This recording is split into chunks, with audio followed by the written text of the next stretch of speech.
It has been a season of controversy and collisions, strategy and sprints, winners and losers. And that was just the final race weekend in Abu Dhabi. But the 2021 Formula One season has finally drawn to a close, and we have our champion, Max Verstappen. And Mercedes are the team champions, but no one's really been talking about that. Welcome to episode 163 of the F1 Grid Talk podcast. Today we're here to review all the action from the incredible 2021 Formula One season. My name is Ruby Price, and joining me today we have Karl King from the Monkey Seat podcast. Hello. Hello. Tom Horrox, also from the Monkey Seat podcast. Hiya. Taking over. It's like an invasion. And Aaron Harper from the Five Red Lights podcast. Hiya. Hello. Firstly, if you enjoy this podcast, we would love it if you could take 5 to leave us a 5-star review on Apple Podcasts. We'll shout out all of you who do to say thanks. Secondly, just to announce that this will be the last episode of this podcast for the year. We wish you a happy holidays and look forward to seeing you back in the new year. So, Tom, for the first time since 2008, the team to win the Constructors' Championship did not win the Drivers' Championship. And whilst Mercedes will be proud of their feats this season, there's also that bittersweet element about not winning both together. Yeah, I think they always say about how the teams want the Constructors' Championship more than the drivers, and that may well be the party line, and that's where a lot of the money comes from. But I think we've just proven with the way that Toto Wolff was behaving that is absolutely not the case. The glory is all attached to the Drivers' Championship, and that's the visible element. That's what the public sees. And as you said there, I mean, who remembers the Constructors' Championship? You look back to when Benetton won in 95, I think not in 94, but no one remembers that. They just remember the 2 championships for Benetton. And it's the same thing with McLaren in 2008 and in 1999. You never remember who doesn't win the championship. You just remember who the driver's champion is. And I remember watching a few videos in the past and them saying about how Ferrari haven't won a championship since 2008. I'm like, no, it's 2007. And then realizing, oh, wait, no, the Constructors' Championship. So it's absolutely not it's not the big ticket that the teams tried to claim that it is. So yeah, they're definitely, it's the consolation prize, it's the silver medal. It's not of any consequence to them in reality, really, apart from the financial gains. Yeah, and Aaron, it came down to the last race of the season in terms of both championships, but sticking with the Constructors' Championship for the minute, this is the first time really in a long time it's taken this long for Mercedes to secure that championship. Firstly, it was obviously great that it went down to the last race of the season. But, is that what's kind of kept this season alive, regardless of the Drivers' Constructors' Championship battle?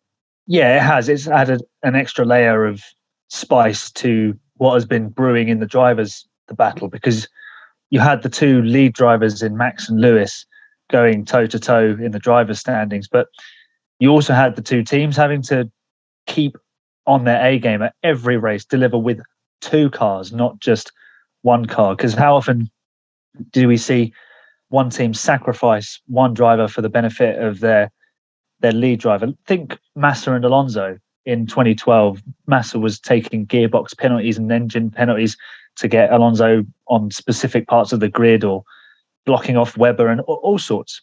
But because they knew they had no chance of winning the Constructors' crown, so they were sort of putting all their eggs in one basket.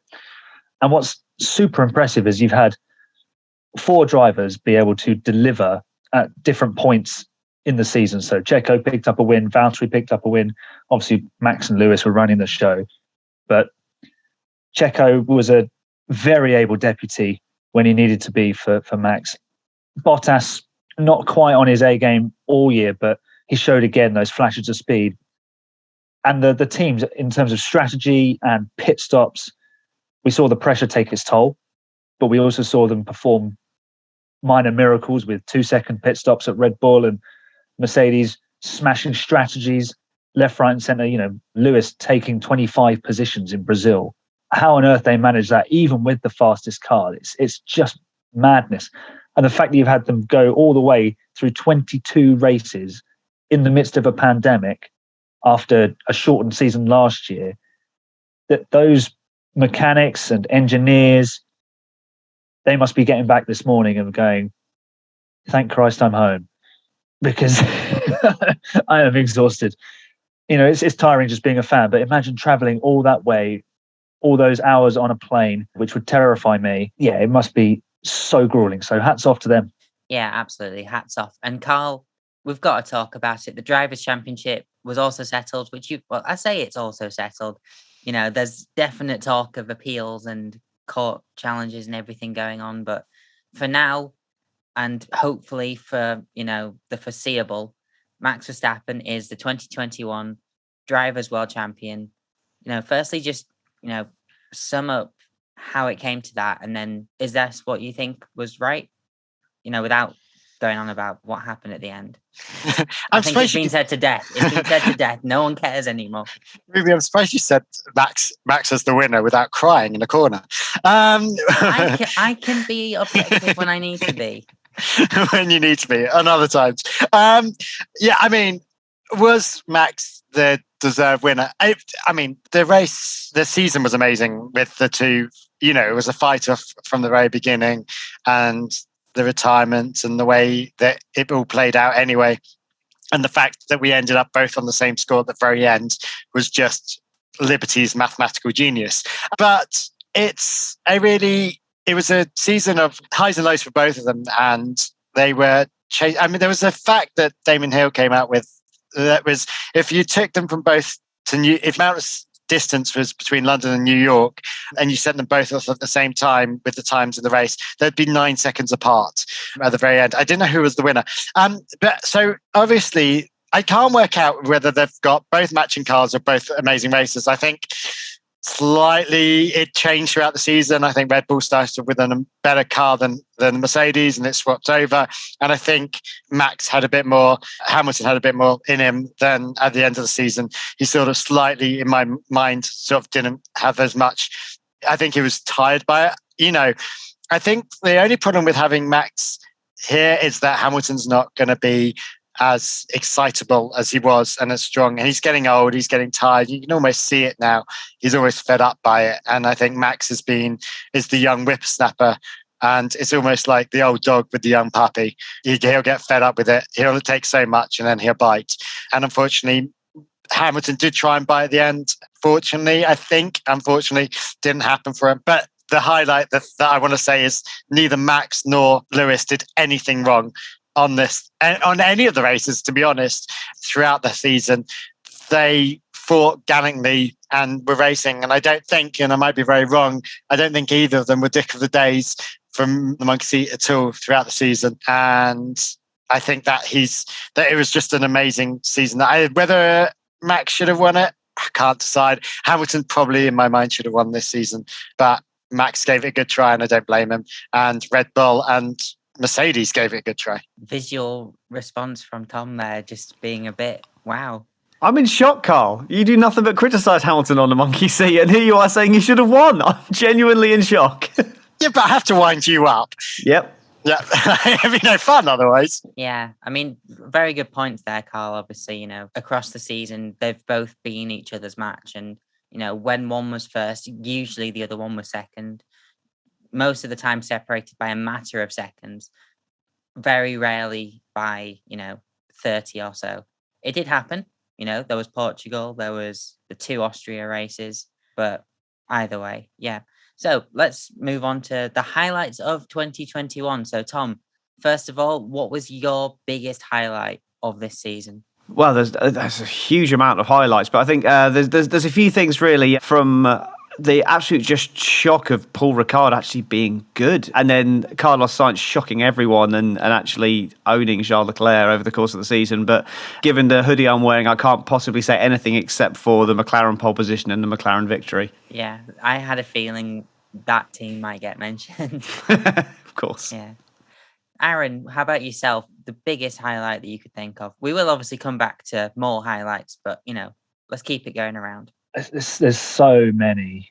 Like usually in a season, you've got 2 or 3 real standout races to choose from. But this year we've got about 18 because just so much happened, and they're all standout for so many different reasons. I'm actually going to go all the way back to the very beginning. I'm going to go with Bahrain because it set the tone, and it might have got a bit nasty and a bit edgy at times on and off the track. But that race was probably the first time we've seen Max and Lewis go properly into combat, equal cars, strategy playing a part, and there was a little bit of controversy thrown in, and they just set the whole season up. It was, and if you want to see like a glimpse into the future and you're starting there, it's perfect. It gives you everything you're going to get for the rest of the season. And the fact that they crossed the line 1 and 2 in a certain order, I think that's probably the standout moment, because that's where it all started, and it just carried on from there exponentially. Yeah, that was certainly, a good setup for the season that we got. Right, moving on. Karl, a highlight from you, please. The highlights. Oh, you started off with saying the most memorable there. And I'm going to go, because I'm crazy like this, I'm going to go with Spa, because it was the race that wasn't. And it was crazily memorable. Yeah, okay, Aaron, your head's in your hands. I can see you. But it's the race that wasn't. And it was the race that kept on giving. It gave the old Englishman of George Russell and got Williams out of the trench that they were in and got them above Haas and Alfa Romeo. And that's only going to be a good thing, surely. So for the sake of that, my most memorable race was the race that wasn't at Belgium. Lots of strange things have happened that shouldn't have, such as Daniel Ricciardo getting a first, Ocon getting a first. There's things that shouldn't have happened that did. And it was and the fact that we had that race, the fact that it ended as it did, it's just been one of those seasons that's just been crazy. Yeah, I completely agree, and as you say, like, it just pointed out that things this season just weren't going to follow the script. George Russell on the podium, a race that didn't happen, all of that. It just set the tone for the rest of the season, I think, as well. Like, that's what a lot of these highlights have been, just this season was forecast in pretty much every single race weekend. But yeah, no, Tom. It was nothing but consistent. I give you that. Apart from the stewarding, but yeah. Well, that was consistently rubbish. So, Yeah. Tom, another highlight from you. Doesn't have to be the most memorable now, but, a highlight of the season. Oh, I kind of snuck in 3 before, thinking that's all you'd asked me for. So you're kind of putting me on the spot now for another highlight, really. I guess probably the fact that coming to the finale, and we came out of Saudi Arabia, and we saw what Max Verstappen could potentially be capable of, and we could see that this going into the final race, it could be another it could be another Japan 1989, 1990, all that kind of stuff.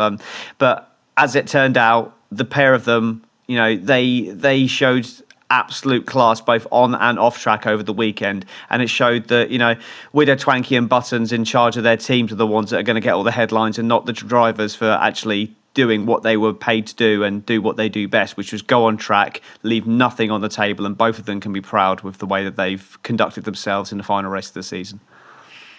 Yeah, I completely agree with that. A lot of the headlines have been, oh, why is Hamilton complaining about this? When really, it's the teams that have, caused these headlines to even show up. And I don't think I think everyone knows we're not going to hear the end of this for a while. But as you say, both drivers did it all on track. And that's the thing that we should really be remembering from this race weekend. Aaron, moving on to you. Another highlight, please. I'm just going to go with Lando Norris in general. He's been a breath of fresh air. He was the first 2/3 of the season before luck completely deserted him. He was just unbelievably good.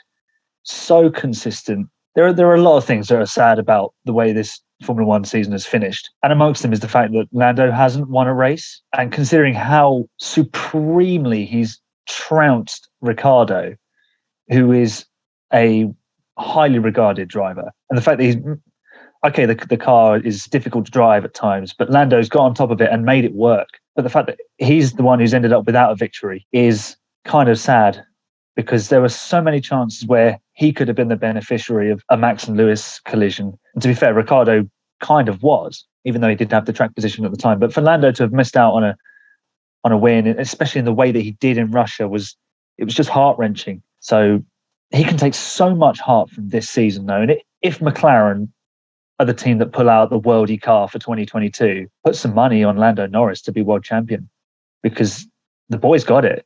The speed's there. The experience is coming. If the car's right, he could become the youngest ever world champion. Yeah, I completely agree. Lando Norris has been absolutely fantastic for, 2/3 of the season, as you say.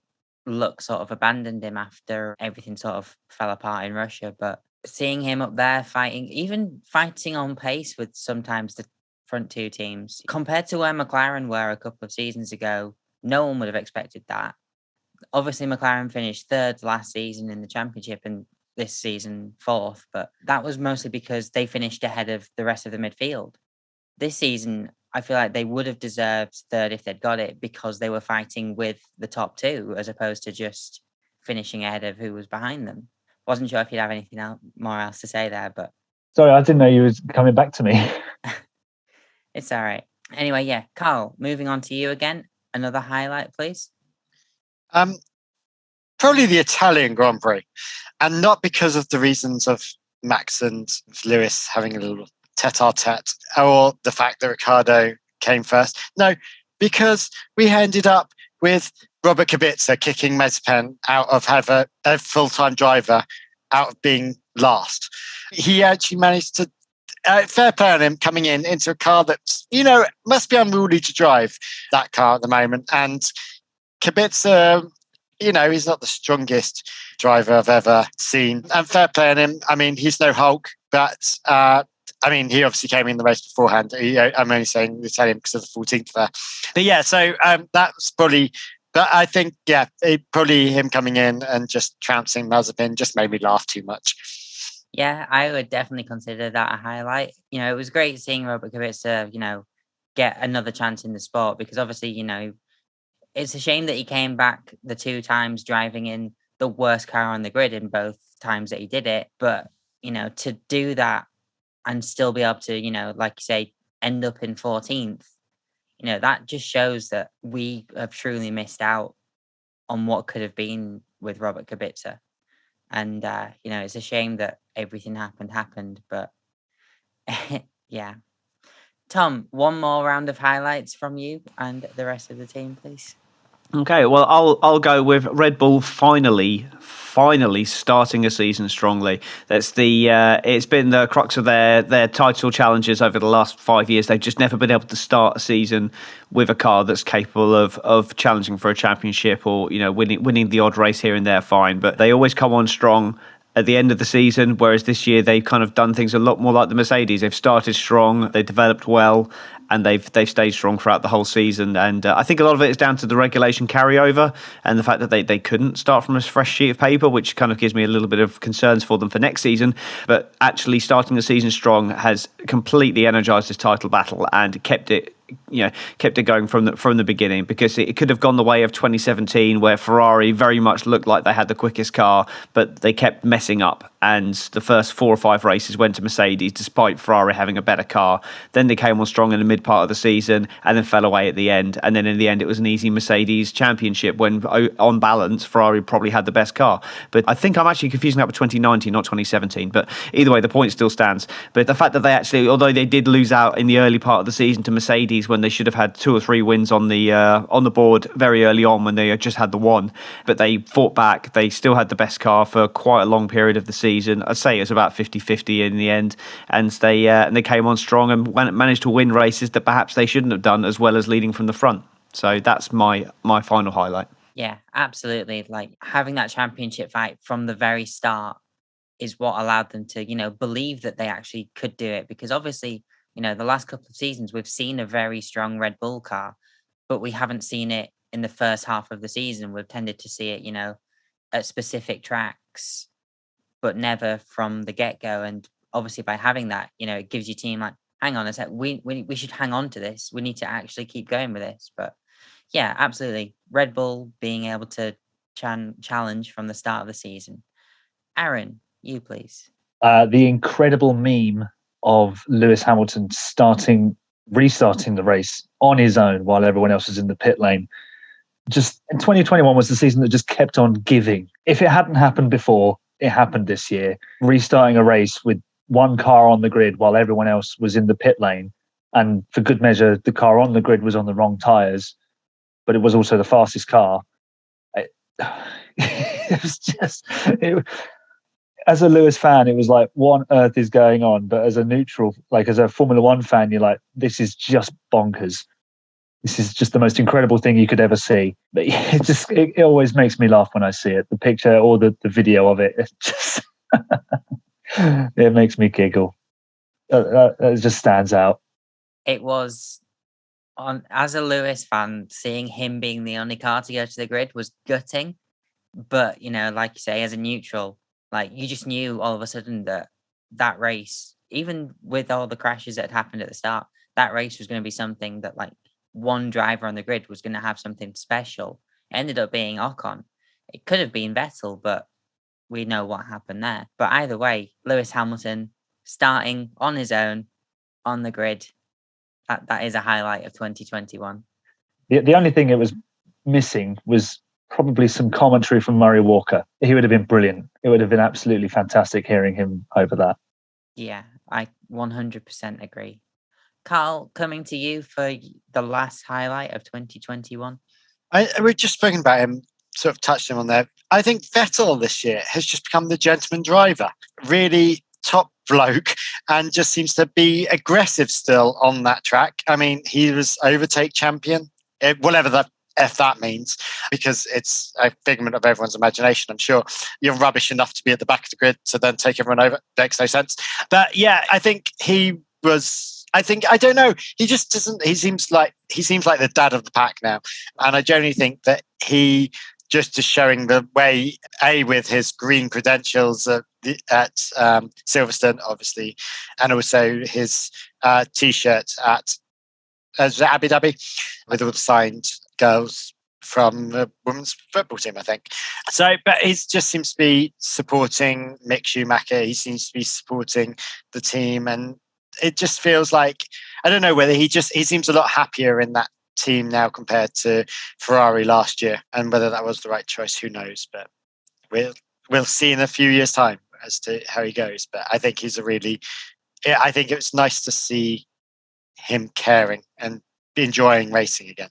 Yeah, 100% agree. And as someone who, I was never a Vettel fan, because every season that he was, fighting for a championship, I was always supporting the other driver. But, this last season has really changed my views on Sebastian Vettel, seeing that he's a decent human being, and God knows this sport is lacking in those. But yeah, just, him being there with Lewis, taking the knee at the start of every race, wearing his T-shirts and stuff, which he got reprimanded for in some cases because he was prepared to stand by his values. And I'm going to swoop in with a highlight which relates to this, just seeing, two of the drivers on the grid being, having that platform to express themselves, across the season, taking a stand for what they believe in. I wasn't here for, Jeddah or Qatar, but, Lewis Hamilton having the progressive pride flag on his helmet in 3 countries where, if you were someone who liked someone of the same sex, you could potentially be incarcerated and so on. Just having that, platform, as much as it would have made me happier to not be in those countries, the fact that Lewis and Seb and other drivers as well were prepared to, take that stand.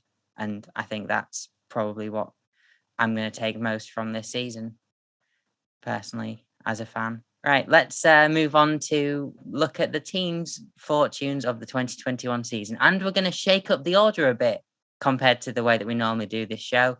We're going to start at the back with a team that I think everyone sort of predicted would finish where they did, even going into pre-season when they said, we're just going to use last year's car with a new paint job. So, Tom, start me off. What happened to Haas in 2021? Well, they exceeded all my expectations because they actually won something. They finished top of the league of the retirements. They had 8 retirements over the course of the season, which was more than any other team, which is actually quite, when you think about 22 races and 2 cars in each race, well, not always 2 cars in each race, but, we'll come on to that, I'm sure, later on. But yeah, to only have 8 retirements out of 44 starts for that car given how tough it was to drive and the lack of talent behind the wheel, that's a pretty decent return for them. So that's that's a win for me. That's the closest thing they're going to get to a win, because they were never going to get points. Start the season for Mazepin to be coming out saying that he wants to push for Q2 performances. Come on, no chance. I mean, Mick managed to squeeze it in a couple of times due to craziness happening, but it was never going to happen. They were never going to get points. So yeah, they finished exactly where we expected, and it was 3 points less than last year from their total of 3. So hey ho, move on. We'll see what they can do next year. Probably slightly better than what they did this year. Maybe they'll get a point. I mean, the fact is as well, when you compare where their car was this season, which is where the car was last season, at least they're getting a new car this time around, which, you'd think should make a difference. Or maybe, Daddy Mazepin will, try and slip some money to still use the same car again next time around. We don't know. 2022 is still to come. But yeah, Aaron, moving on to you, still staying on Haas. Obviously 2 rookies in the car this season. Have there been any moments really where either of them have said something to you where it's like, yeah, this driver very much deserves a seat in F1, which, as a rookie? Mick Schumacher's delivered on a couple of occasions, and the car has been an absolute dog. Mick dragging that car into Q2 on a couple of occasions, even though he on one of them he used the Charles Leclerc tactic of bringing out the red flags to do it. But he did get into Q2 on merit at another race. I can't remember which one it was. So you can't say fairer than that. It's probably actually doing better than the car he's really capable of. In such difficult equipment, it's hard to say whether they've really shown what they are capable of. And I speak for Mazepin on that as well, because as much as he has his flaws, and they are many and large and very in your face, there is some form of capable driver in there, because these things are difficult to drive. How deep that talent goes is highly questionable. But with Mick, he's certainly shown that there's enough there that, given some time, given experience and opportunity, I'm not saying he'll become a world champion like his dad, but there's certainly a potential race winner in there. The way he conducts himself, the way he has dealt with all of the challenges thrown out in this season. And don't forget, he's still got this horrendous personal situation, which obviously we saw him shed some light on in the documentary. How can you drive a car with ultimate focus when anyone that you know and care about, let alone your dad, is in the condition that Michael was in? It's just incredible. So, the mental capacity to be able to do that and to focus on his training has to be applauded. And, I think that speaks volumes for his character and his potential in the future. Yeah, I completely agree. Karl, let's move on to the Alfa Romeos. Kimi Räikkönen and Antonio Giovinazzi both driving their last race at the weekend, but, finishing 9th in the championship. This was a team that a couple of seasons ago had, the likes of Charles Leclerc in it, fighting for points on a regular basis. And this time they've finished, 9th behind, I think it's possibly their lowest finish for a couple of seasons. Or that might have been, I don't know. But either way, what happened across the season with Alfa Romeo? What happened is Kimi doesn't care and just wants to get out of there as soon as possible. And Giovinazzi drives like a madman trying to secure his seat and can't. The whole thing I don't know. Are they doing a Haas and going, oh, we'll worry about it next year? Was Ferrari's engine screwing them up? But they didn't have that many retirements, of which, they weren't retiring. So they were always in the battle. So it's not as if there was failures of their vehicle. They finished 8th as their highest, which obviously gave them a few points. I mean, there's always going to be bottom teams. And at the moment, Alfa Romeo, can they change the names? There's too many Alphas in this place. Alfa Romeo are just going to be the team that we're all going to look at and just go, if Haas went there, we'd all be laughing at them like we did, and 2 drivers that one didn't care, one was driving like a madman a lot of the time. And I just didn't think they were anything exciting. I don't think they've got an exciting car. It is quite funny that the two in the bottom are the Ferraris. But, that seems to be the way of the world. Yeah, I agree. Tom, staying with Alfa Romeo, obviously, both drivers, one of which was driving for their, future career, one of which was driving to end their career. Was there anything at all during the season that sort of like hinted that maybe Gio would stay or, Kimi might actually start giving a shit?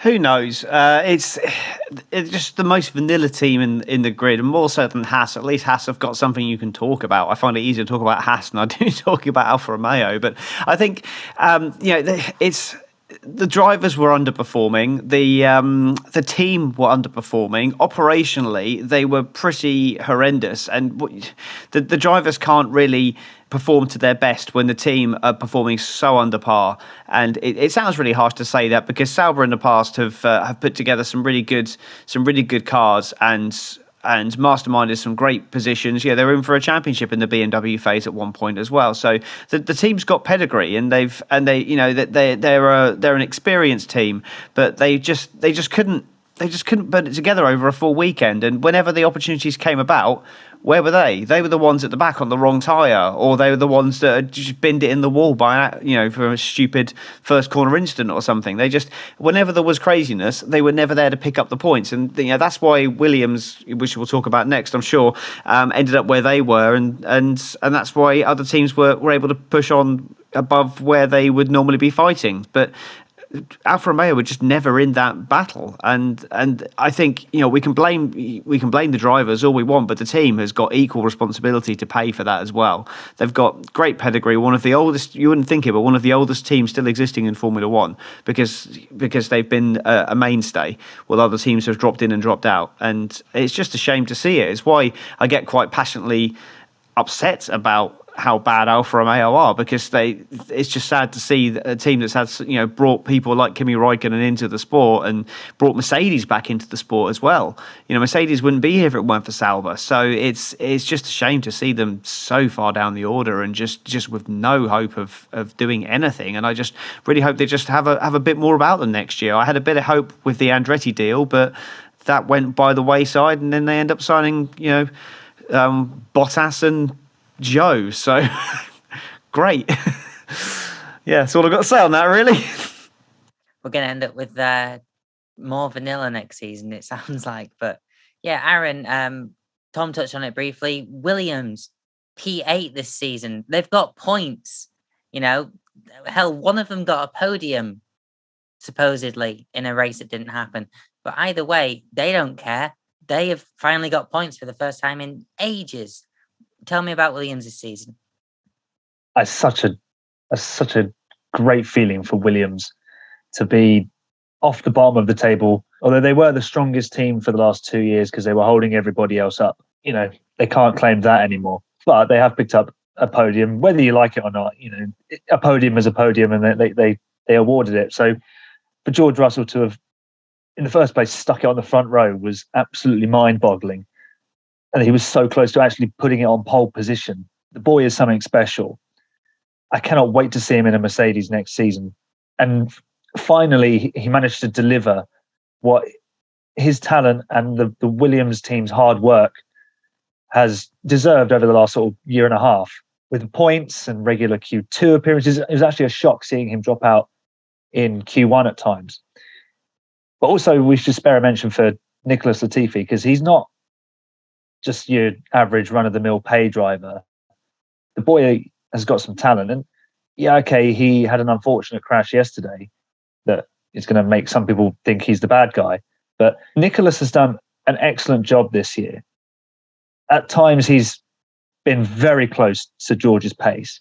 And in a couple of occasions on the last few races, he's actually beaten George in regulation qualifying, which, considering George's prowess in the Williams over one lap, which has been sensational, that's such an achievement for Nicholas. And his performances have got better and better over the season. He's picked up points as well.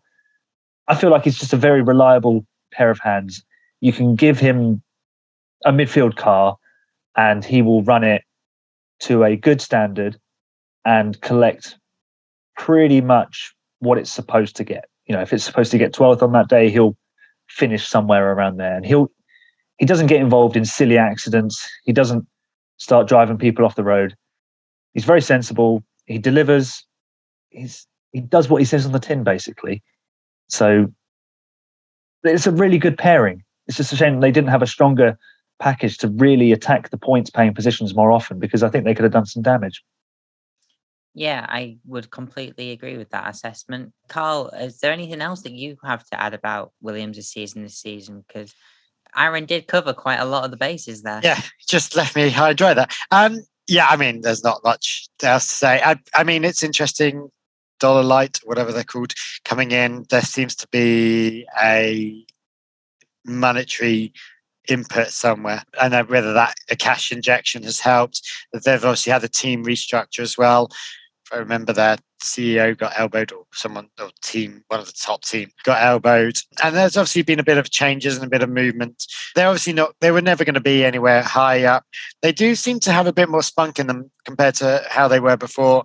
They seem a bit more interesting as a team. I was just trying to do the maths as to whether Russell not got the second position, whether they would still be above Alpha. I was trying to work that one out, because that sort of was another race, but Tom's nodding his head that it wouldn't. So that means they would have gone down to ninth, and we still want to talk about Williams more than we would want to talk about Alpha. So, I think I'm hoping that they're going to come back up. I think every Englishman, I know I'm in Ireland, but that's the nearest best I can do. Every Englishman would want Williams to do well. And even if they're not English, I think lots of people want that heritage to do well.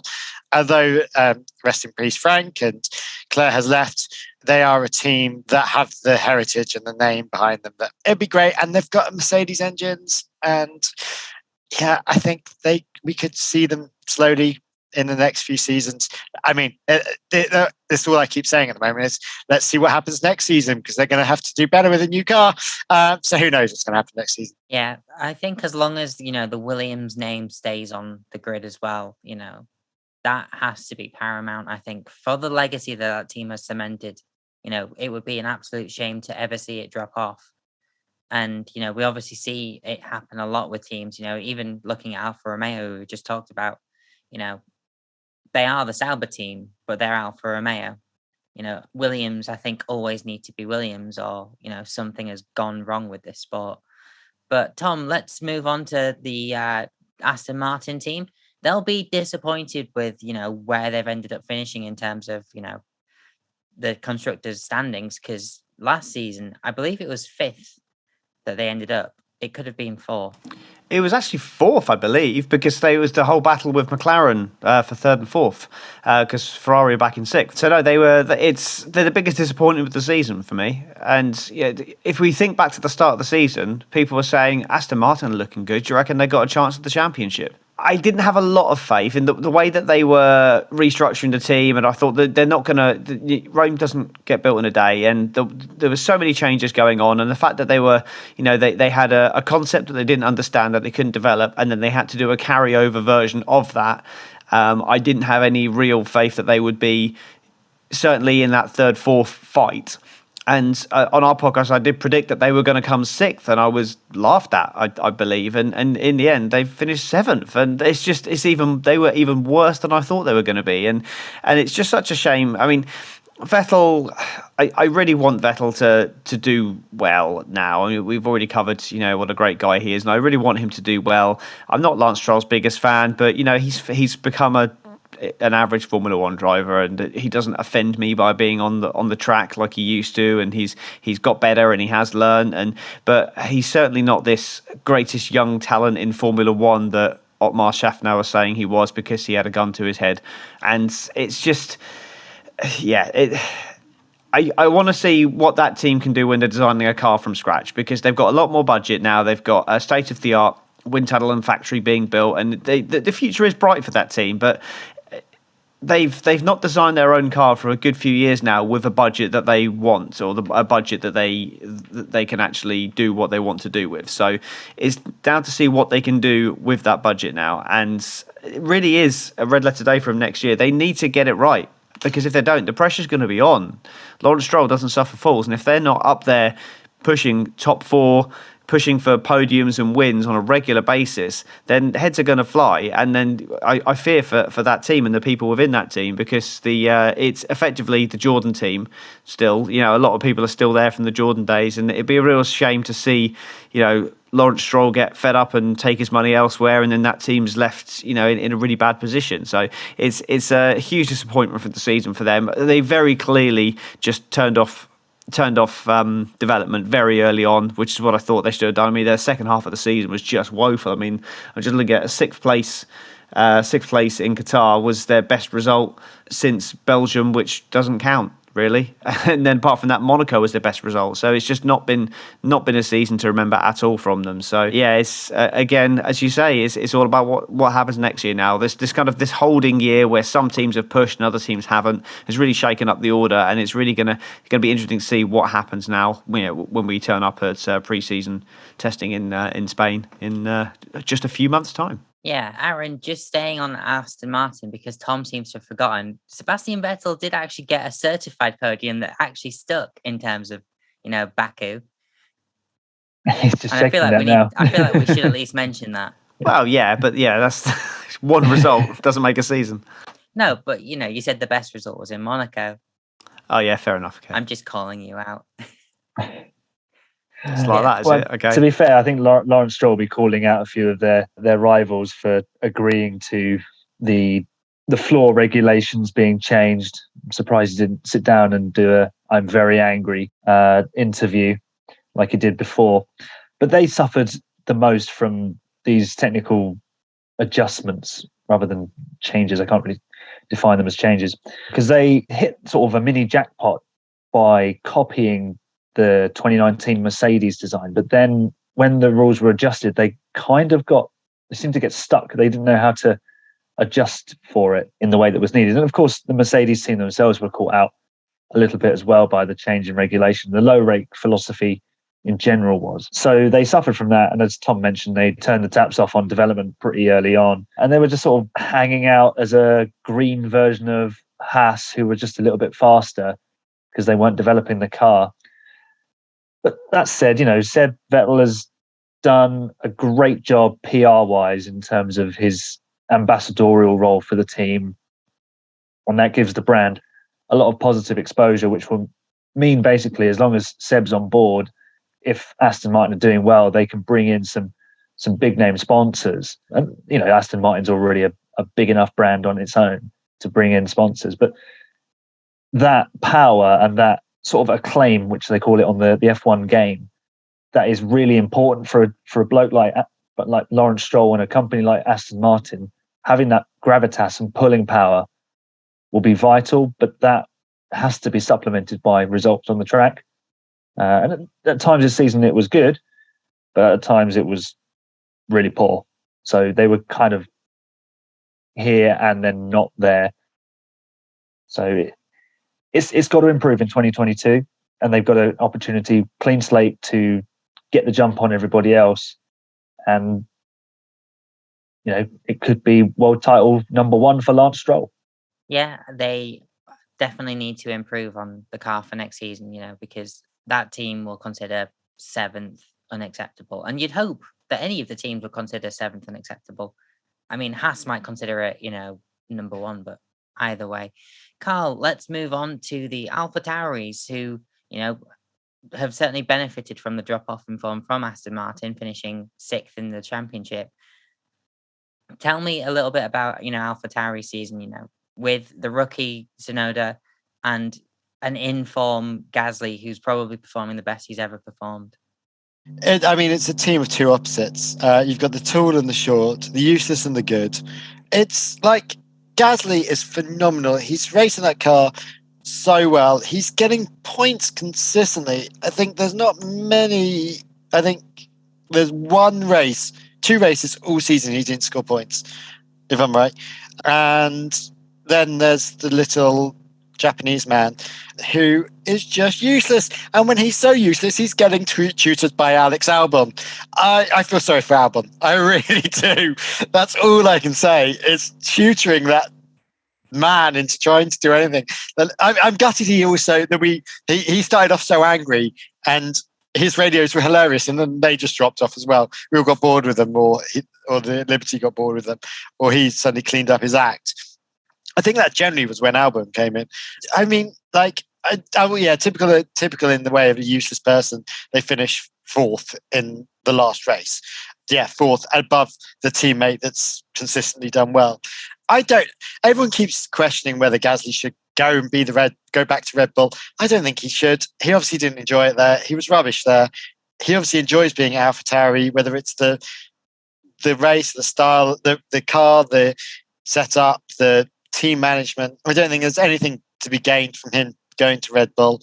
I think he should stay at AlphaTauri. I'm gutted for them that they didn't come above the Alpines, because I think they deserved it, even with the little short man. But yeah, I just can't.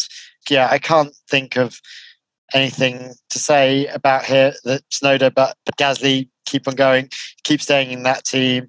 There's obviously something that they're doing right there. They're getting these Red Bull engines next year that are the Honda engines. So it'll be interesting to see how what happens with that. But I think Gasly should be looking for a new team next year if he can. I can't remember what his contract says. Yeah, so Tom, let's stick on AlphaTauri there. Karl sort of implied it. If Tsunoda had performed to the standard that we were expecting based on pre-season testing, AlphaTauri would be in fifth right now, wouldn't they?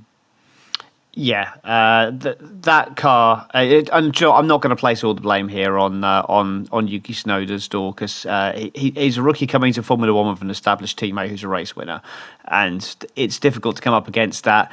And I think that AlphaTauri have got to take a big share in the blame. Gasly's made a few mistakes, but you don't generally have a faultless season. Not even Hamilton and Verstappen had faultless seasons. So I think you look at it, and on average, over the course of the season, it was the fourth best car, in my opinion. There were times when that car was quicker than the Ferrari, it was quicker than the McLaren, quicker than both of them. It was always quicker than the Aston Martin, and more often than not ahead of the Alpine. And you've got the big paydays the Alpine have moved them ahead of them, and AlphaTauri had some great opportunities to get some podiums, and they just blew it. The team generally strategized their way out of a decent result. I mean, what was it we had a couple of weeks back? Gasly up there in second, third place, and then ended up finishing out of the points, and literally nothing happened to him. That was the team strategy. They couldn't get the car working, and the pace dropped them out of the points altogether to score no points. And it wasn't the first time. You look back to the first race of the season, and putting the pressure on Yuki Tsunoda to try and qualify into Q3 on mediums was just a crazy thing to try and do, to expect of the young lad, and then he ends up crashing in qualifying because he's under pressure. So it started at the first race of the season, it carried all the way through the season, and I'm just glad that Tsunoda seems to be getting it together now, because there's been shoots of recovery from him, and it could be just another driver that goes through the Red Bull meat grinder and spat out and then into obscurity. But it looks like he's starting to recover from it now, and hopefully next season he'll come on strong and be a bit of a match for Gasly, and then we can see his career go up from there. But it's just a bit of a bad situation from AlphaTauri this season, to be honest. Again, similar to Alfa Romeo, not operationally sharp enough, in my opinion. Yeah, there is certainly something to be said for the way that the Red Bull driver program has treated a lot of its prospects over the last 6 or 7 years.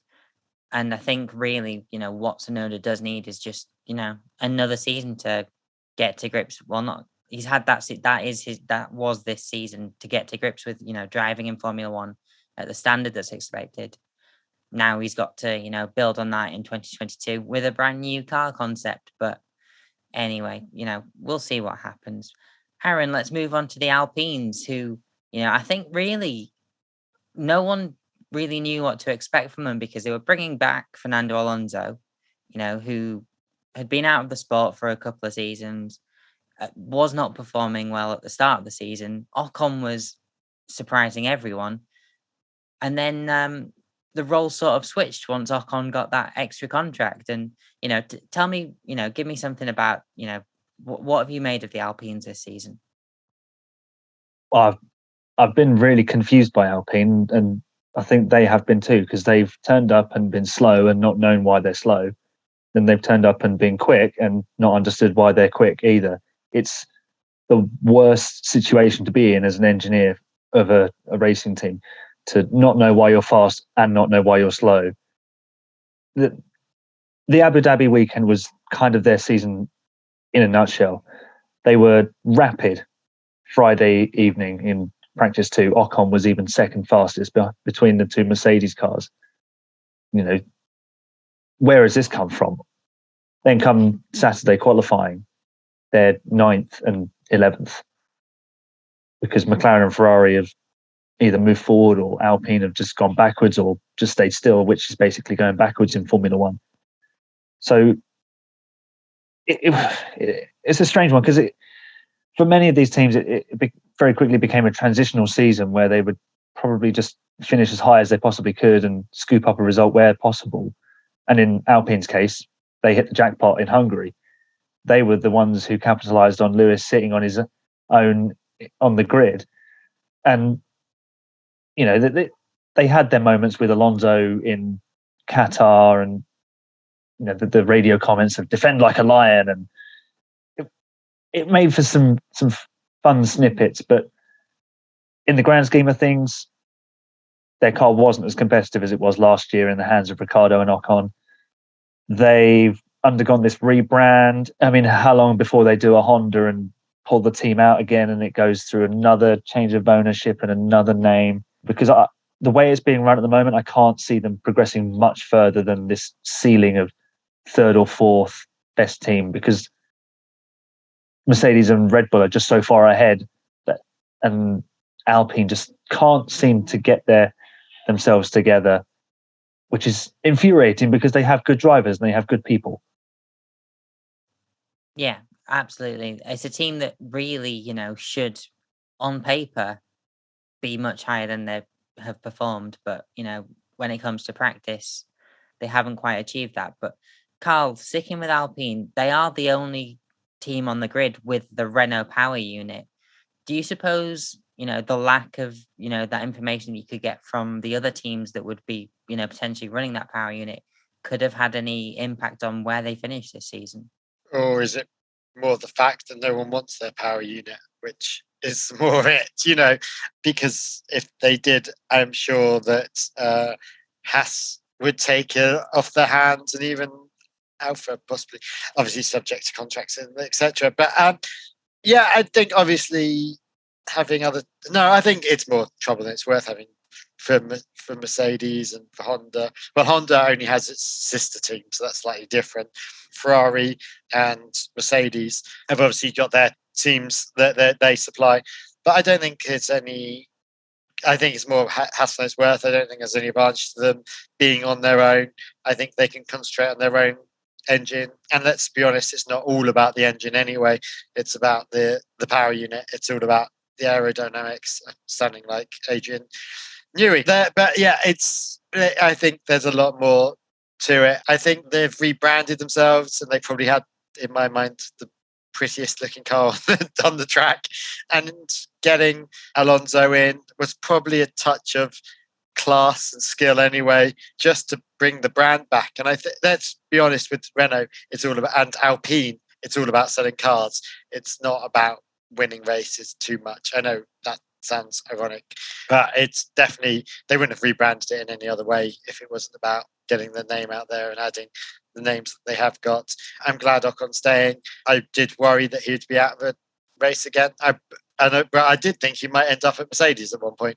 That was my tiny little bet.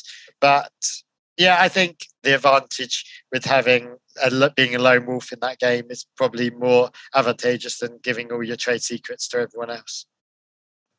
Yeah, that is certainly a fair comment.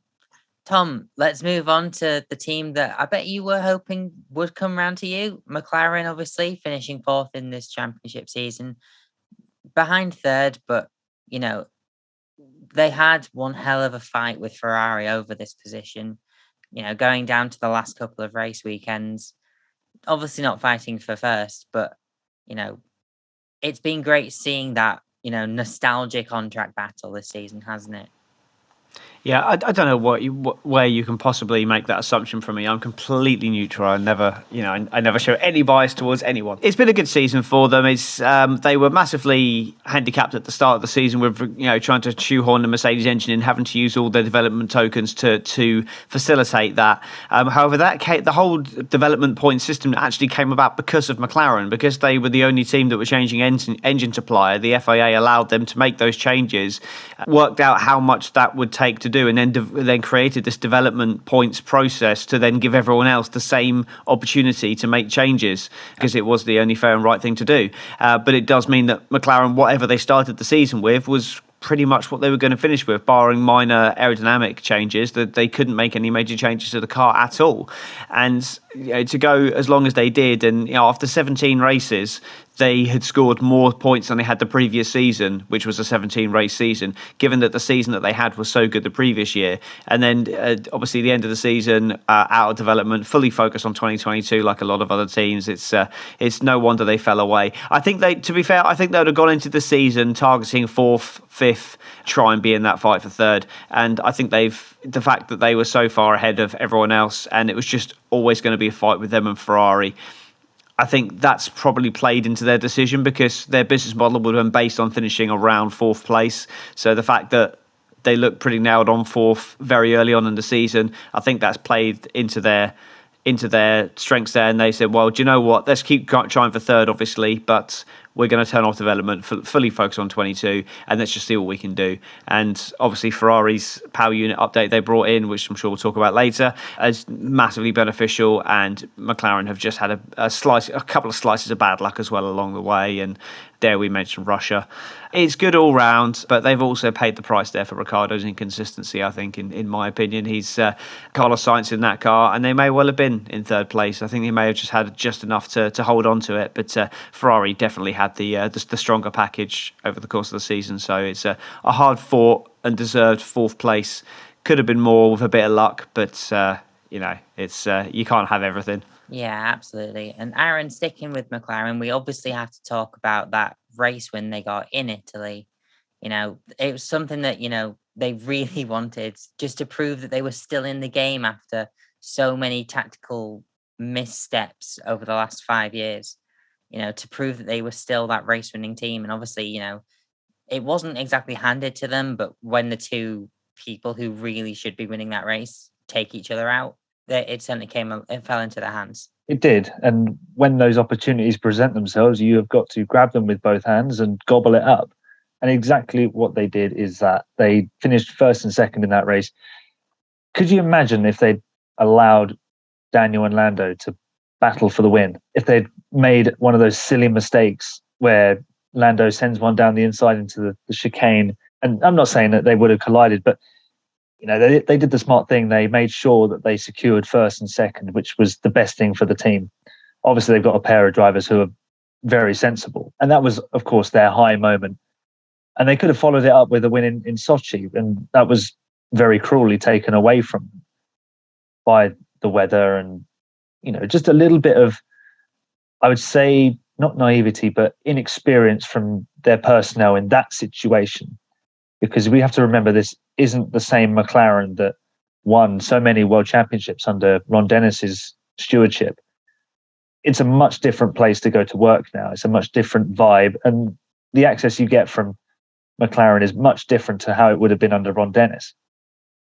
So that all in perspective, what they're achieving is actually still arguably more than they should be, considering where they were 2 or 3 years ago with the whole Honda debacle and Renault power units, and then the switch to Mercedes, which was a great move. If they'd been stuck with the Renault power unit for this year, they might have not even managed 4th. So for McLaren, it's another step. Okay, it's a step down in the championship order, but it's actually a step forward because they've scored more points. They've got a race win. They've got more experience for these technical personnel in terms of developing the car and understanding things and how they run the race team. And Lando is a star of the future. He's their man. They've put him on this big contract and they've hung their hat on him. and he's delivering. And like I said earlier, if you give him the car, he could be a world champion very, very quickly. Yeah, completely agree. Karl, Ferrari P3. Didn't think I'd be saying that based on last year's Ferrari performance, but that driver combination of Sainz and Leclerc, everyone doubted Sainz when he said he was going to Ferrari because, of Ferrari's performance last season. But, where did you see this coming at the start of the season? Where has this come from, this P3 finish? I think the drivers maketh the man on this one. And I think both Sainz and Leclerc have raced impeccably. And they're a good team. I think Sainz is one of those people that seems to get on with everyone. He got on with Lando and McLaren, and now he's getting on with Leclerc here. Depends on which day it is of the week.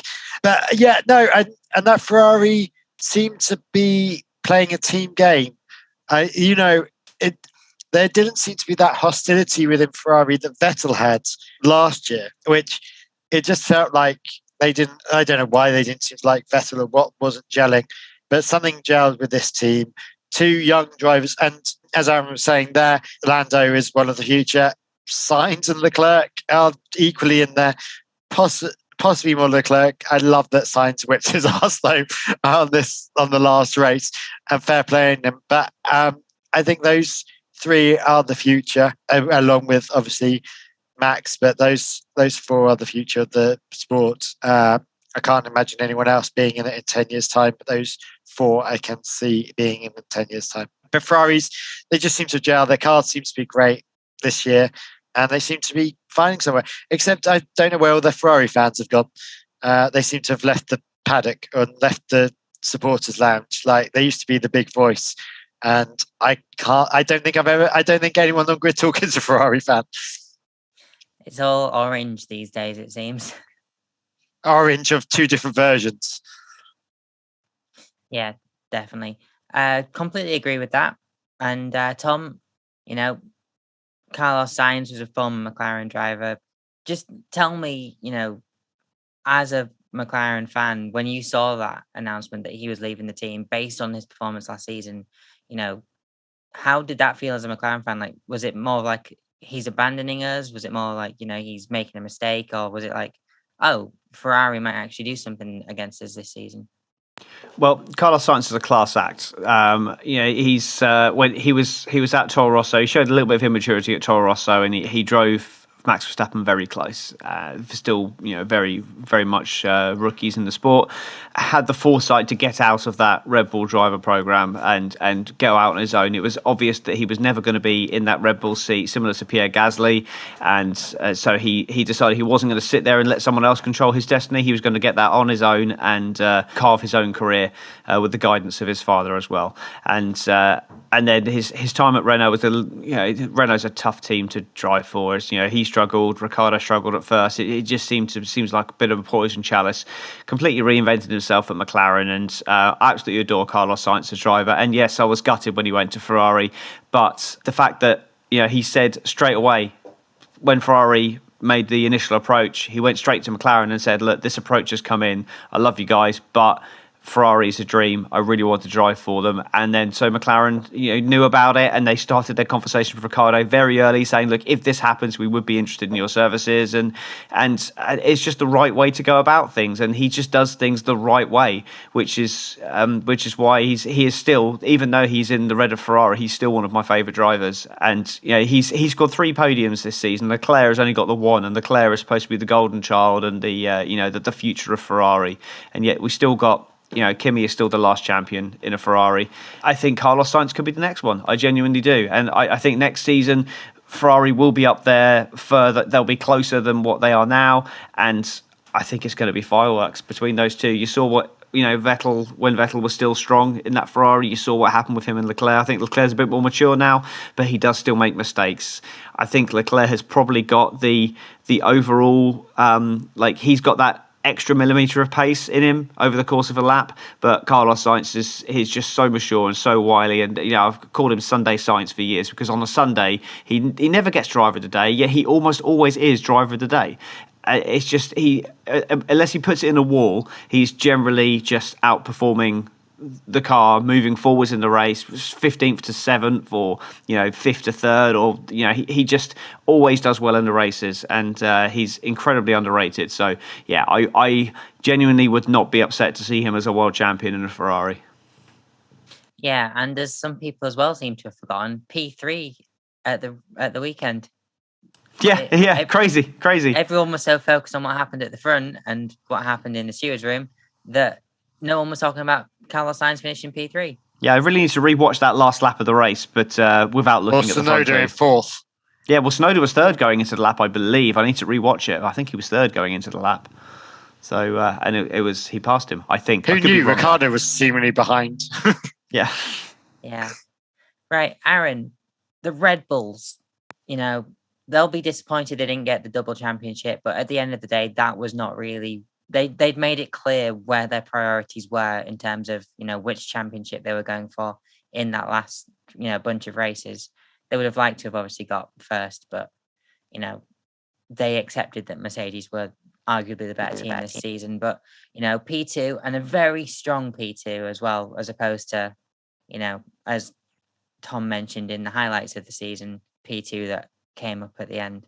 Yeah, it was a much stronger showing from Red Bull this season. No, that's obvious and that's easy to say, but like Tom mentioned earlier, they've struggled so much to get going in years gone by. But this year they flew out the blocks. They had pole position in Bahrain. They won the second race of the season, and arguably they should have won many more races than they did at the opening rounds. Then they rolled up at Austria, and basically their car is like heaven there. So they were always going to take back-to-back victories there. But it did seem to get away from them a little bit at times. They showed a little bit of rustiness in terms of executing a championship battle, and I think at times they allowed themselves to get a bit carried away with things in terms of the media and what they were saying. This season has had a lot going on, and there's been a lot of things said, both from Mercedes and from Red Bull. But Red Bull, they like to get their voices out there and make themselves heard, which is fair enough. And sometimes if you shout loudest, you get what you want.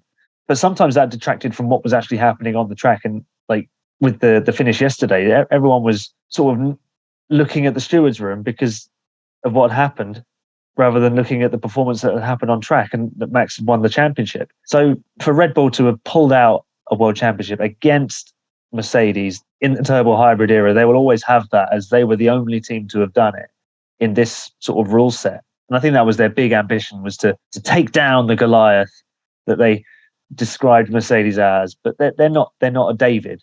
That was the strange analogy that Christian Horner used, because they're not a David. They're more of a Goliath's little brother going into the season. So they did have the best car. Let's be honest. They had the best car because it worked everywhere, and Max showed that because he was the most consistent. 18 podiums, a record for a single season. So for Red Bull, I think they'll be delighted to have that championship, but they've got to also remember that the big bucks are paid for by the Constructors title. So to have lost out in that, yes, they took it down to the last race. I think they should also be disappointed with that, because you should go into the season wanting to win both championships, especially if you start the season with the fastest car. Yeah, absolutely. Karl, I'm just going to point at, the number 2 driver for the team this season, Sergio Perez, Red Bull bringing him in this season, replacing Alex Albon. That was certainly the driver move of the season for, over the summer, because more often than not, he was the better number 2 than the team that have won the season this season. Oh, good. This season. Oh, good. I mean, thinking back this time last year, he didn't even have a drive or a race. He had no seat at all. So, no, amazing for him to come in. Perez was phenomenal this season, and a great number 2, and played the number 2 role superbly. Took the win, took the points where he could get them and wins where he could get them, but definitely played the company game, but was just a great driver. And what he can do on tyres is beyond belief. He's the only man that could be left out on those tyres on the final race and still get around. Phenomenal drive and just an amazing person to be number 2. And yet, so much better than the person that came number 2 or number 3 even. That's the one. Yeah, absolutely. So let's look at, the team that won the Drivers' Championship. Tom, I already spoke to you a little bit about Mercedes at the start, but, they've done it. They've secured that, I think, 7th consecutive Drivers' title, or is it? 8th. 8th. 8th. That's how unthinkable it is. They've managed to do it. Tell me a little bit about it. Well, yeah, they're beating their own record of 7 and then their own record of 6 consecutive. But no 1-2 finishes this year. McLaren were the only team to get that feat. Just thought I'd drop that in there again. Yeah, they started with the slower car and they still managed to get 3 races in the first 4. Yeah, they had a podium in pretty much every race apart from Baku and Monaco. So it was a solid performance from them to come back from, they were clearly very heavily disadvantaged by the rule set. And then to come back from that and then win a few races early doors, fight on through for the season and take it to the last race was solid. And it was although they didn't win in the end, it was a good season for them because I was when we got to finish the second race in Austria, I was like, this is going to be over with 3 races to go. This is going to be like a Hamilton season of the past. We're not even going to take it to the last race. And I could just see Max just stretching out, and then a little bit of fortune in Silverstone, and then with that new update as well, and then they genuinely had the quicker car at big stages towards the end of the season, which is just a phenomenal achievement for them. But take nothing away from the eventual champions, they nailed it. They absolutely nailed it. But it's they're going to be mightily disappointed, despite taking home a championship. They're still going to be mightily disappointed with that. Yeah, absolutely. And Aaron, also, talking about Mercedes. Is there anything that you feel that, Mercedes have really shown to, just be very strong at this season? Because, we've known that they are championship material, but this season they really had to bite the bullet and fight for that. Yeah, I think you can see just how much they are all racers at heart and how competitive they are. Okay, they've had it easy at certain points in this dominant era, but they did the best job. They designed the best car. They had the best engine. They had the best drivers. That doesn't happen by accident. That is all down to good pre-planning and getting all your ducks in a row. And if you do that, you can execute just almost sheer perfection. But what actually has impressed me so much about Mercedes this year, as well as them having to dig deep, they've had to battle to understand this car. Even though it's very similar to what they had last year, in so many ways it's so different. The way the philosophy of the car, the low rake philosophy, was interacting against a higher rake philosophy, and some of the ways they developed this car and the tricks that they put in with, maybe even the DRS opening too far, or what I called the squatting rear suspension because of the way it drops down. It was so clever. And it just reminds you that this is why they have won so many championships. And like last year, they had the DAS system. They hadn't. No one else had thought of that. They found a solution to the problem that the drivers had brought to them, and that just tells you everything there is to know about that team. And they're led by Lewis Hamilton, who is determined to keep winning and keep winning and keep winning. It radiates through the team, and I love their culture, the way that they don't point the blame at one single person for them not winning or something going wrong. They own it as a team and they go, right, how can we fix this? How can we make sure this person gets the right support, gets what's needed, and we all be better? And that they stand for the right causes as well. There's just so much to like about Mercedes off the track as well as on it. Yeah, I would agree. And Karl, just also, they won this championship. All of us have got to talk about Mercedes, I feel. Is there anything that you also would like to add to, what Mercedes have been this season? A whiny little man. Sorry, a whiny massive man. I mean, I just like I just want to sort of talk about that quickly about this season, and we talked about it quite a lot on our little Slack group about the radios and the messages being sent back to Michael Massey, and just the whining that was coming. I mean, from Toto on the last race and throughout the season, and it just. But do you know what? They have the Wolf and what's his name escaped me, Christian Horner, have both become absolute legends of the industry and have become the big names, bigger than Bottas and Perez, seemingly, if the big posters were anything to go by. So no, I think Mercedes as a team have been very strong, led expertly by Toto, but I do think they need to rein it in a bit and change their ways with the radios. But I find it really, Mercedes probably does. I'm glad Mercedes won something because I don't think Red Bull deserved the constructors, because actually I don't know why, because actually Bottas wasn't as good as Perez. So I'm totally talking crap there. Probably Red Bull should have won both. There we go. There we go. But yeah, whilst obviously still staying on the 2021 season, let's, there are three things that I want to, discuss amongst the three of us. Driver of the season, team of the season, and the race of the season. So Tom, who is your driver of the season, please? Carlos Sainz. I just saw that coming, but yeah. I'll stray away from the obvious. Look, obviously Max and Lewis drove absolutely phenomenally well, and it isn't like a most improved or didn't he do well kind of one. But I just want to just put Carlos Sainz forward because everyone struggled who moved teams, and Carlos Sainz did struggle at first, but then he got to grips with it, and then he beat his highly thought of teammate. So for me, Carlos Sainz gets my vote. Aaron, I'm going with the smooth operator as well. Oh, 2 for Carlos Sainz. Yeah. Karl? Full house. Yeah, Sainz. I think he's just done phenomenal this season and really exciting, great driver. Yeah, I mean, I can't 1, 2, 3, or 4 in there. I don't think any of those have really done anything amazing. I think they've been given amazing cards. But Sainz has driven well and just been a gentleman throughout. Well, that makes it a full house then, because Carlos Sainz is also my driver of the season. How can none of us have picked Hamilton and Verstappen? I just think it was a bit more like we expected them to be at the top. And obviously, they're both driven fantastically. But when you consider what Carlos Sainz has had to deal with as in the car, new team, all of that, and to still come out on top of his teammate, it's a no-brainer, I think. So then, team of the season. It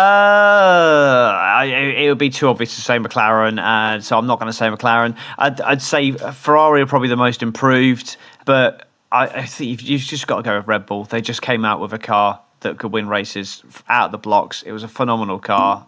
So I'm going to go with Red Bull just for the fact that they actually built a car that was capable of winning a championship for once. 1 vote for Red Bull. Are we going to have a full house this time around? Aaron, your team of the season, please. Oh, hang on, back.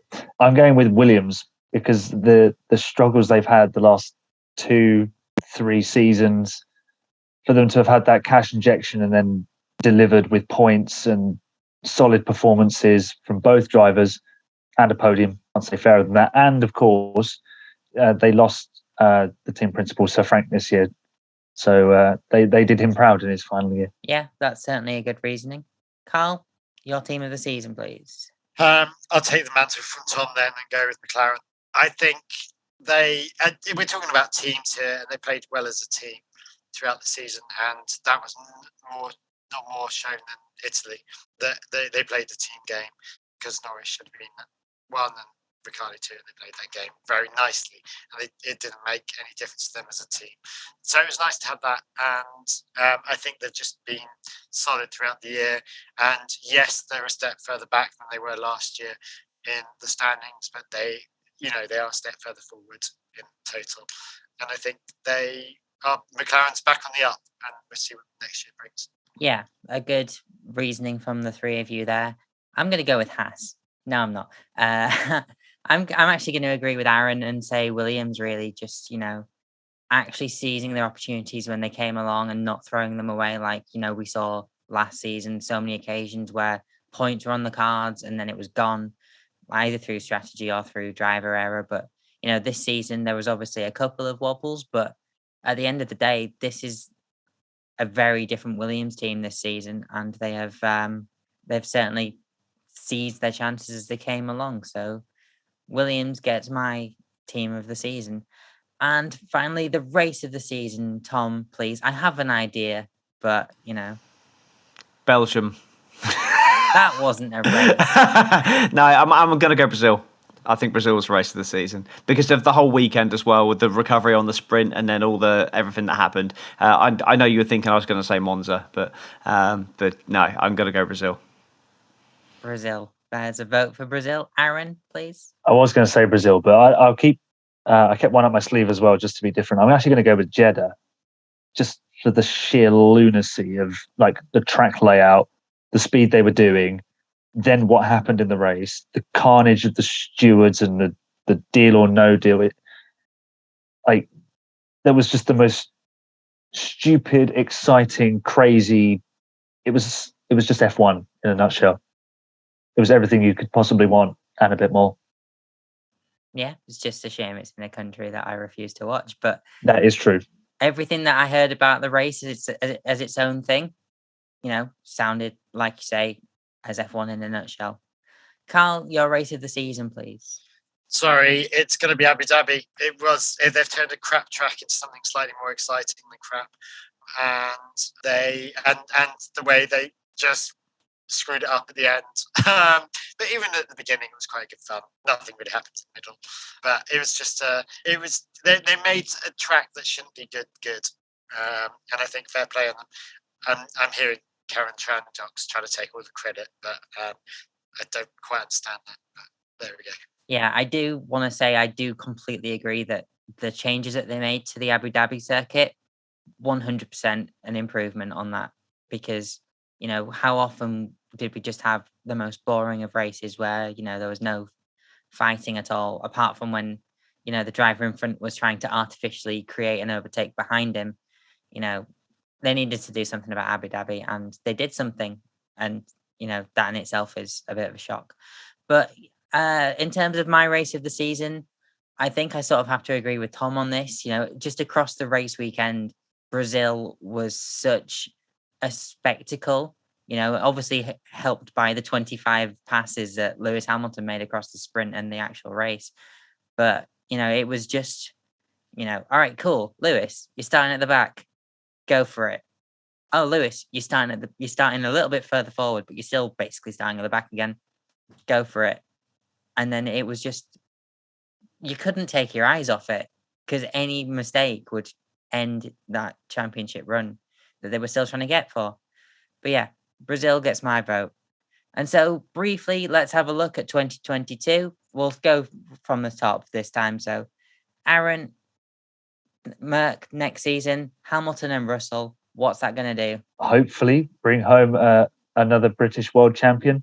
Maybe not the one everyone expects, because George is going to be one very excited little puppy in that car. So poor Hamilton, the old dog, he must be thinking, what have I done to deserve this? I've got Verstappen chasing me everywhere, and now they put one in their own team as well. So it's going to be fun, because George isn't going to lie down and take any nonsense. But I also think they're going to get on really well, because they're both sensible guys, and Lewis will get the big picture. He knows he's not got long left, and he's got to hand over the baton to someone. Yeah, I would very much agree with that. Karl, Red Bull are keeping Verstappen and Perez. They've made it so close in terms of the Constructors' Championship right this season. They've got the Drivers' Championship this season.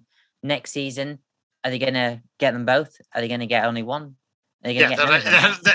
They'll do a switcheroo, get Constructors and not the champion, purely because of what Aaron said there. They're going to have two whippersnappers in the Mercedes team. They're going to have a young whippersnapper and a legend in the Mercedes team. And unfortunately, it is the Red Bull can't cope with having two people of any equal standing. I don't think it works in their mind, and they're going to keep pushing Verstappen. So maybe I'm wrong, but I think I was thinking they were going to get constructors, but maybe not. I don't know. Who knows? It's going to be the same old battle. I think. I don't think anything's going to change. But who knows what the cards are going to bring and what change these. They could. Red Bull can drive out an absolute flunky when it comes out. So who knows? Yeah, absolutely. Who knows? I mean, there is obviously just an element of guessing and prediction to this, but yeah, you are right. Who knows? Tom, Ferrari keeping Sainz and Leclerc. Do you think they can build on the momentum that Ferrari have had this season with those two drivers now and challenge even further up the field? Yeah, I think they're definitely going to be a stronger proposition, certainly challenging for race wins, to try and get that first race win since Singapore 2019 with Sebastian Vettel. I think that'll probably come next year. The question is going to be, are the drivers going to get on next year when they're actually fighting for race wins? That's going to be the question, and I'm looking forward to seeing what happens, because it's going to be spicy, I think, and I think you're going to see. I apologise for the cats; they're having a mad 5 minutes. I think it's not necessarily going to be Hamilton-Russell fight. It's not necessarily going to be the other fights down the field. I think this could be the big ticket fight that we're going to see next year between the drivers. So looking forward to see it.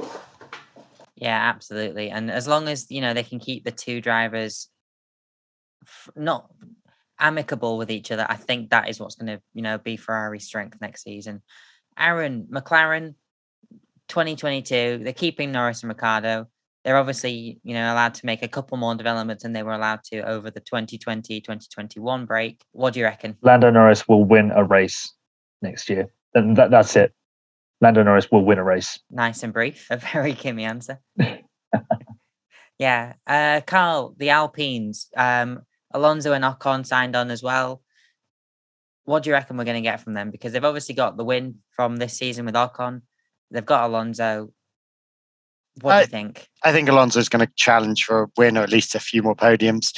Ocon, I can never decide if he's any good or not. He flip flops between being really good and really shit, and it depends on how the wind's blowing on that one, I think. So no, Alonso will be fighting because he's got to. He's either got to fight or bow out, and I think he's going to go fighting. Fighting and bowing out at the same time could also be an option, but. Tom, AlphaTauri keeping Tsunoda and Gasly. Do you think they can actually develop Tsunoda this season? Then I think they'll probably be roughly where they are now. I think Tsunoda will get better, but the car will not be a drastic step forward compared to those around it. I think you're going to see a much stronger Aston Martin. You're going to see Alpine stretch away, and you never know, you might see Williams there with them as well. So I think they're going to be in that fight with the other teams.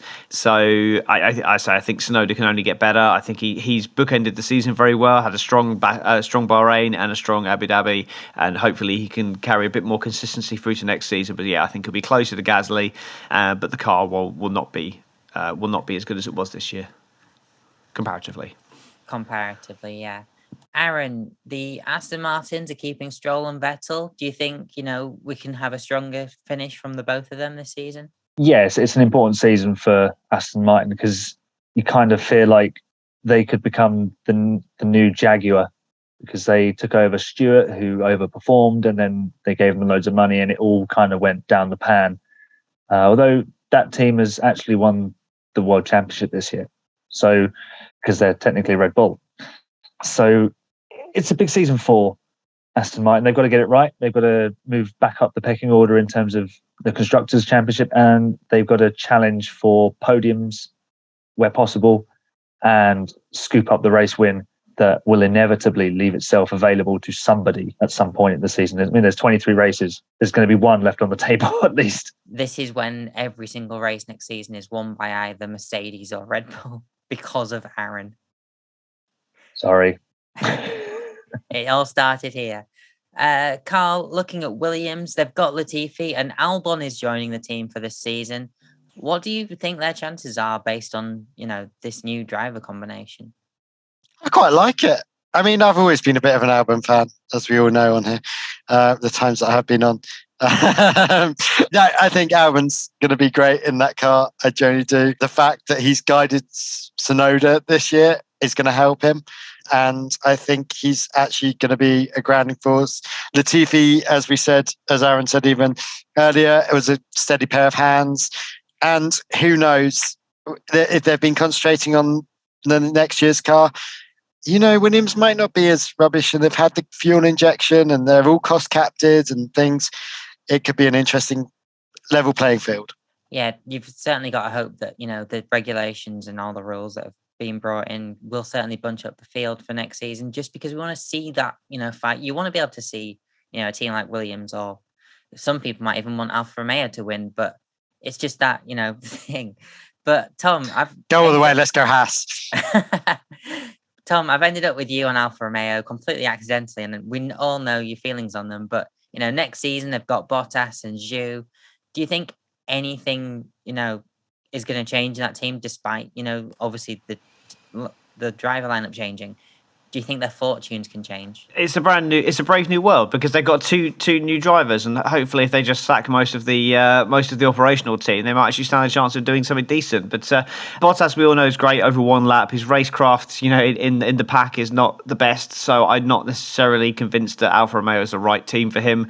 What a shock it would be if Guan Yu Zhou is actually outperforming him in the races, and it could genuinely happen. I do think that Bottas, he's an absolutely solid racer, but he's compared to the people that he's been up against, he just doesn't measure up. So in the midfield, he might thrive, and I hope he does, for his sake, for his mental health more than anything, to be honest, because it must have been pretty soul destroying being Hamilton's teammate for the last 4 or 5 years. So yeah, he's got to lead that team forward.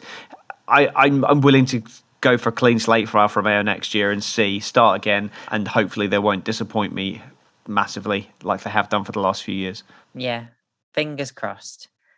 Aaron, that's left you with the Haas team. They're keeping Mick Schumacher and Nikita Mazepin. I feel like one of those was guaranteed to stick around anyway, just because of the politics within the team. But, they had, to put it bluntly, a terrible season this season.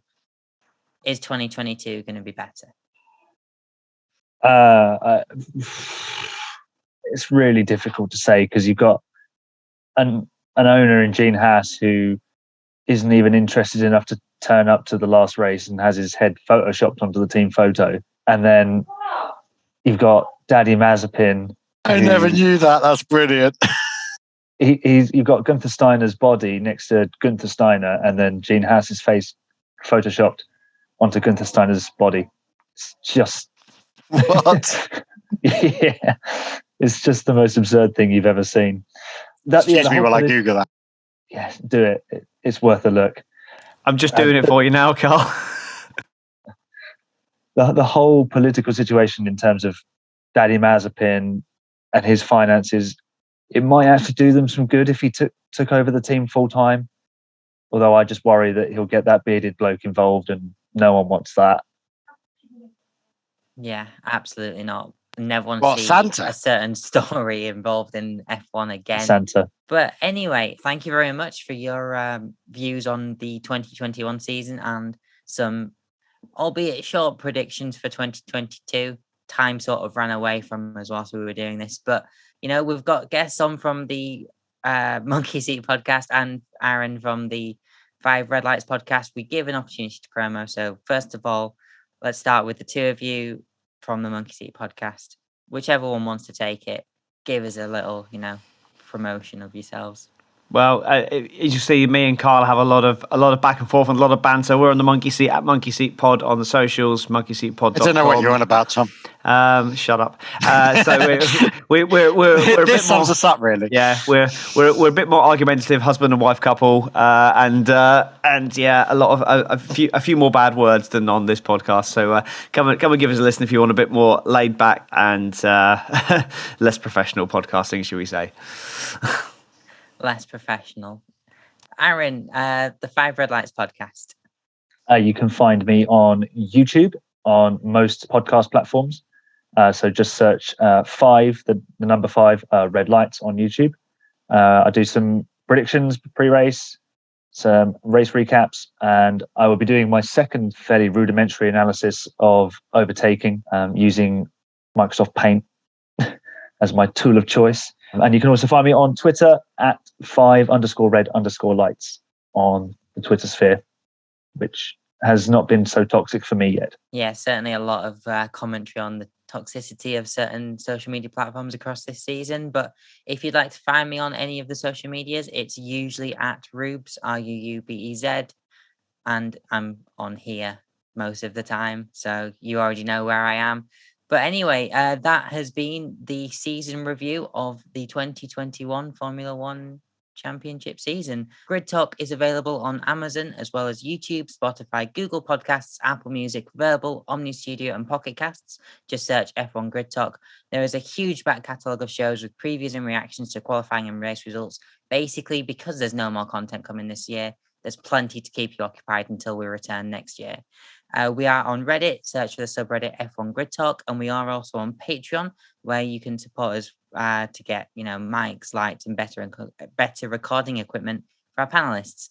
You can get your hands on some official Grid Talk merchandise on f1chronicle.com/store, and also make sure you subscribe so you're the first to know when each new episode is released. We'll be back in the new year with plenty of more F1 content. Thank you very much for joining me, guys. Cheers. Thanks for having me. See you next year. Happy Christmas and Happy New Year. Yeah, and thank you very much for listening to those of you who have, and goodbye.